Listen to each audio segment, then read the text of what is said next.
کبھی یہ نہیں ہوا کہ ہم نے کم از کم یہ کوشش نہ کی ہو کہ آپ کے پاس آئے ضرور ہے چاہے جو مرضی مسئلہ ہو. تو حاجی فریاد صاحب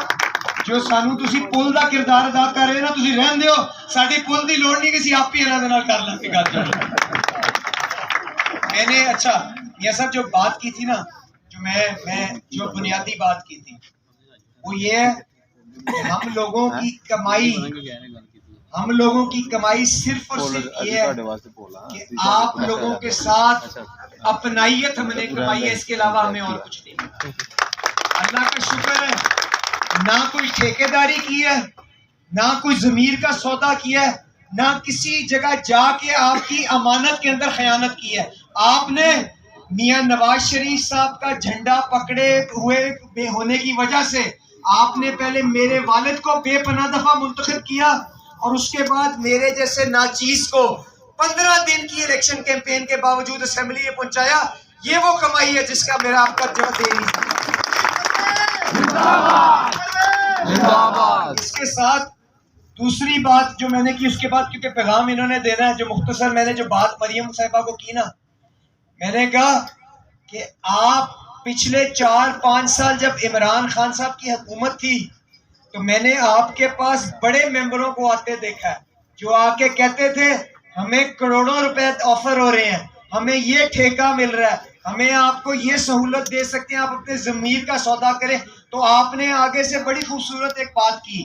آپ نے ایک دفعہ میری موجودگی میں کہا کہ مجھے یہ بھی تو کوئی بتائے کہ یہ چند لوگوں کو بار بار آ کے اگلا سودے کرنے کی آفر کیوں کرتا ہے. تو میں نے کہا مریم صاحبہ اس وقت میں نے مناسب نہیں سمجھا کہ میں آپ کو جواب دوں, پر آج جو میں نے آپ سے بات کی ہے نا کہ ہمارے خاندان کی کمائی کی ہے میاں صاحب, وہ یہ کہ ایک تو ہمیں ہماری عوام خاندان کی طرح سمجھتی ہے, دوسری کمائی یہ ہے کہ ہمارے پاس اللہ تعالیٰ کے کرم سے اور پارٹی کی بدولت 3 ممبران ایک گھر کے اندر موجود تھے جب عمران خان صاحب ایک ووٹ کے لیے گڑ گڑا رہے تھے. میں نے کہا ہماری کمائی یہ ہے کہ اس وقت بھی کسی نے اس حد تک بھی جرت نہیں کی کہ ہمیں آ کے کہتا کہ اپنا ضمیر بیچ کے دوسری طرف آ کے ووٹ کرو. ہم تو بائی 1 اور گیٹ 2 فری کی آفر دے رہے تھے وہاں پہ اس وقت. اگر یہ اس گفتگو کے اندر اگر میں نے کوئی خیانت کی ہو تو یہ دونوں صاحبان میرے بھائی وہاں پہ موجود تھے, کھل کے میں نے یہ بات وہاں پہ کی, اور مجھے فخر ہے کہ وہاں پہ جس طرح سے ہم لوگوں نے کھڑے ہو کے اپنی اتفاق اور یکجہتی کا مظاہرہ کیا,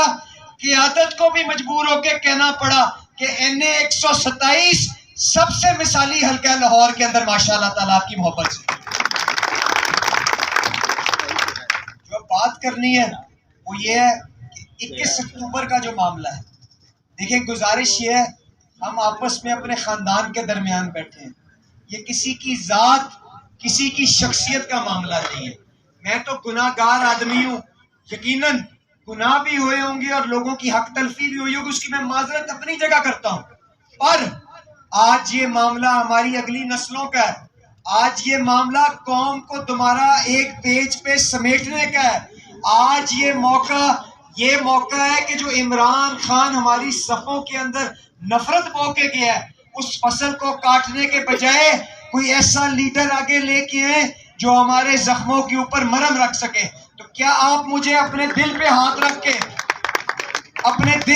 رکھ کے بتائیں, کیا میاں نواز شریف صاحب کی قداور شخصیت کے علاوہ جس نے جب اس کو وزیر اعظم منتخب کیا گیا 8-9 مہینے کے بعد ایک بندہ کنٹینر لے کے اسلام آباد آ گیا, اس کے اوپر لان تان کا سلسلہ شروع کیا, اس کے باوجود جب آرمی پبلک سکول کے اندر ہمارے بچوں کو شہید کیا گیا تو کیا میاں نواز شریف نے اپنی ذات سے بڑھ کے اس بندے کو جو لان تان کر رہا تھا اس کی طرف ہاتھ بڑھایا کہ نہیں بڑھایا؟ اگر اس وقت میاں نواز شریف